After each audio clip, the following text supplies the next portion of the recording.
യോഹന്നാൻ എഴുതിയ 3-ാം ലേഖനം 3-ാം വാക്യം. സഹോദരന്മാർ വന്നു, നീ സത്യത്തിൽ നടക്കുന്നു എന്ന് നിന്റെ സത്യത്തിന് സാക്ഷ്യം പറയുകയാൽ ഞാൻ അത്യന്തം സന്തോഷിച്ചു. ക്രിസ്തുവിൽ പ്രിയരെ, വീണ്ടും നമ്മുടെ ജീവിതത്തിൻ്റെ അനുഭവങ്ങളിൽ ഒരു നോമ്പിൻ്റെ കാലഘട്ടം വന്നു ചേർന്നിരിക്കുകയാണ്. നമ്മുടെ ജീവിതത്തെ അതിൻ്റെ യാത്രകളിൽ ഒരു ക്രമീകരണങ്ങളുടെ, ചില വ്യത്യസ്ത അനുഭവങ്ങളുടെ ഒരു സാധ്യത നോമ്പ് നൽകുന്നു. നോമ്പ് ധ്യാനത്തിൻ്റെയും അനുതാപത്തിൻ്റെയും ഒരു പുതുക്കലിൻ്റെയും കാലഘട്ടം കൂടിയാണെന്ന് നമുക്കെല്ലാവർക്കും അറിയാം.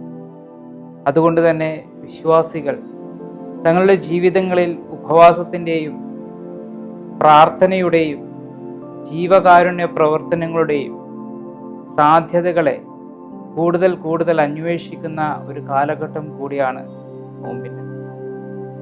നമ്മുടെ ജീവിതത്തിനും ഒരു പുതുക്കം ആവശ്യമാണ്. യോഹന്നാന്റെ സന്തോഷകരമായ ഒരു ആമുഖമാണ് നാം വായിച്ചു കേട്ടത്. അവിടെ 2 കാര്യങ്ങളാണ് യോഹന്നാൻ ഗായോസിനെ കുറിച്ച് പറയുന്നത്. ഒന്ന്, സത്യത്തിൽ നടക്കുന്നു. രണ്ടാമത്, ആ സത്യത്തിന് സാക്ഷ്യം പറയുന്നു. സത്യത്തിൽ നടക്കുക എന്ന് പറയുന്നത് വളരെ ശ്രമകരമായ ഒരു പ്രവർത്തനമാണ്. പലപ്പോഴും നമ്മുടെ ജീവിതത്തിൽ കഠിനമായ അല്ലെങ്കിൽ പരിശ്രമകരമായ ഈ പ്രവർത്തനത്തിന് നമ്മൾക്ക് ധാരാളം ഊർജവും ശക്തിയും ഒക്കെയും ആവശ്യമായി വരും. ഈ കഠിനമായ അല്ലെങ്കിൽ ഈ ശ്രമകരമായ പ്രവർത്തനത്തിന് നാം മുതിരുമ്പോൾ നമ്മുടെ ജീവിതങ്ങളിൽ ദൈവം ആഗ്രഹിക്കുന്നതും അപ്രകാരമുള്ള ഒരു കാര്യമാണ് എന്ന് നാം മനസ്സിലാക്കണം.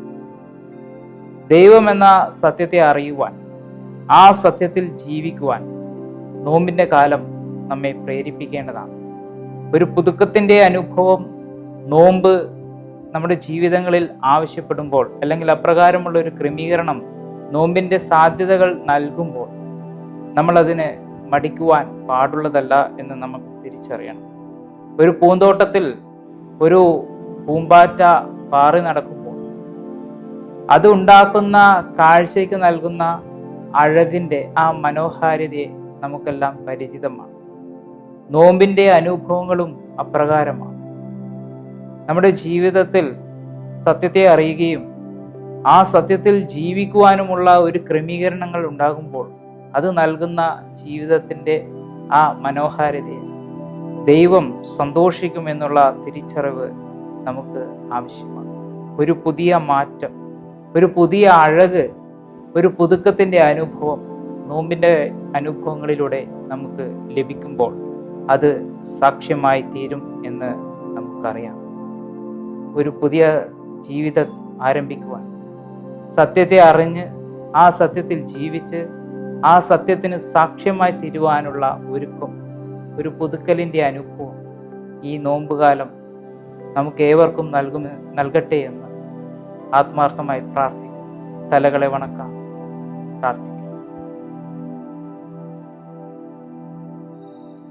ഞങ്ങളെ അളവുകൂടാതെ സ്നേഹിക്കുന്ന സ്വർഗീയ നല്ല ദൈവം, വീണ്ടും ഞങ്ങളുടെ ജീവിതത്തിൽ ഒരു നോമ്പുകാലത്തിൻ്റെ അനുഭവങ്ങളിലൂടെ സഞ്ചരിക്കുവാൻ ദൈവം നൽകിയ കൃപയ്ക്കായി സ്തുതിക്കുന്നു, സ്തോത്രം കരേറ്റുന്നു. ഈ ഭൂമിയിലെ ഞങ്ങളുടെ ജീവിതത്തിൽ അനുഗ്രഹീതമായ ദൈവത്തിൻ്റെ കൃപകളെ തിരിച്ചറിഞ്ഞ് മനസ്സിലാക്കുവാൻ, ദൈവമെന്ന സത്യത്തെ തിരിച്ചറിയുവാൻ, ആ സത്യത്തിൽ നടക്കുവാൻ, ആ സത്യം ഈ ലോകത്തിന് സാക്ഷ്യമായി തീരുവാൻ ദൈവമേ ഞങ്ങളെ സഹായിക്കണമേ. നോമ്പ് നൽകുന്ന അനുതാപത്തിൻ്റെയും ധ്യാനത്തിൻ്റെയും പുതുക്കത്തിൻ്റെയും അവസരങ്ങളെ യഥാവിധം തിരിച്ചറിഞ്ഞ് ഞങ്ങളുടെ ജീവിതത്തിൽ പ്രാവർത്തികമാക്കുവാൻ ഞങ്ങളെ സഹായിക്കണമെന്ന് ക്രിസ്തു മൂലം ഞങ്ങൾ അപേക്ഷിക്കുന്നത് കൃപയോടെ കേൾക്കുമാറാകണമേ. ആമേൻ.